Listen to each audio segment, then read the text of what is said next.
తెలంగాణ వనరులను దోచుకున్నోళ్లంతా జైలుకెళ్లక తప్పదన్నారు ఎమ్మెల్యేలు నాయని రాజేందర్, రేవూరి ప్రకాష్ రెడ్డి. తప్పుడు ఆరోపణలు చేస్తే సహించేది లేదన్నారు. బీఆర్ఎస్ నాయకులు తిన్న ప్రతి పైసా కక్కిస్తారని చెప్పారు. బెదిరింపులకు పాల్పడిన కౌశిక్ రెడ్డిని బీఆర్ఎస్ మందలించాల్సింది పోయి సపోర్ట్ చేయడం సిగ్గుచేటన్నారు కాంగ్రెస్ ఎమ్మెల్యేలు. నీ కక్ష సాధింపు చర్యలు చేయాలనుకుంటే ఇంత అవసరమా? ఇంత సినిమాలు అవసరం? 2 నిమిషాల పని చేయాలనుకుంటే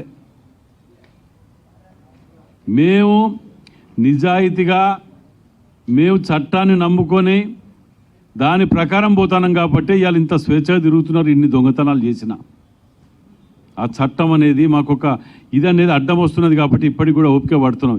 ఎన్ని చేసినా మీరు బయట ఉండలేరు. ఈ కౌశిక్ రెడ్డే కాదు, కౌశిక్ రెడ్డి వెనుక ఇంకా మనం ఒకరికొకరు పోయి తప్పులు చేసినట్టు ఎవ్వడు బయట ఉండడు. అది మాత్రం పక్కా చెప్తున్నా నేను. దాని మీద అంటే ఒకదానికొకటి హంతు పొంతన ఉండదు, మాట్లాడేదానికి ఒక సబ్జెక్ట్ ఉంటుంది, పాడు ఉండదు. ఖండిస్తానం, జై తెలంగాణ. 2 రేవంత్ రెడ్డి గారిని తిట్టాలి, పోవాలి, మా పని అయిపోయింది. మేము చేసినాము. మిగిలిన అన్ని కక్కిస్తారు బిడ్డ. మీరు తిన్న ప్రతి రూపాయిని కక్కిస్తాం వల్ల ఇక్కడ అనుమానం లేదు మీకు. దాన్ని ఏదో 2 రోజులు టెంపరీగా ఉన్నది కదా, ఆ విచారణ కోర్టు పోలీసు దాన్ని నమ్మకంతో ఉన్నాం కదా, మనం ప్రజాస్వామ్యంలో ఉన్నాం కాబట్టి అవి ఆచరిస్తాం. మేము ప్రజల్లో ఉండి ప్రజల సమస్యలు తెలుసుకొని సమస్యలు పరిష్కరించి ఒక గుర్తింపు గౌరవం పొంది తిరిగి ఎమ్మెల్యేగా గెలవాలి అని రాజకీయాలలో ఉండాలి అని ప్రయత్నం చేసేవాళ్ళు.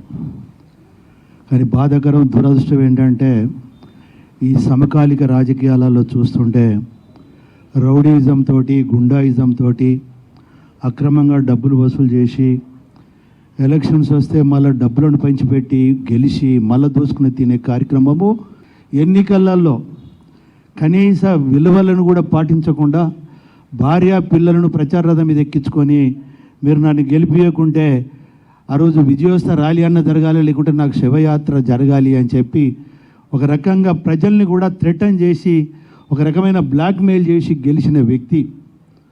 అదే కాకుండా మీరు చూస్తే ఆయన యొక్క నేచర్ కూడా చూస్తే దౌర్జన్యం, బ్లాక్మెయిలింగు, గుండాయిజం, అక్రమంగా డబ్బులు వసూలు చేయడము, దాంతో ఇవాళ ఎక్కడికి పోయినా కూడా ఆయనకి ఏదో ఒక హీరోజంగా ఒక గుర్తింపు వచ్చినట్టుగా ఫీల్ కావడం.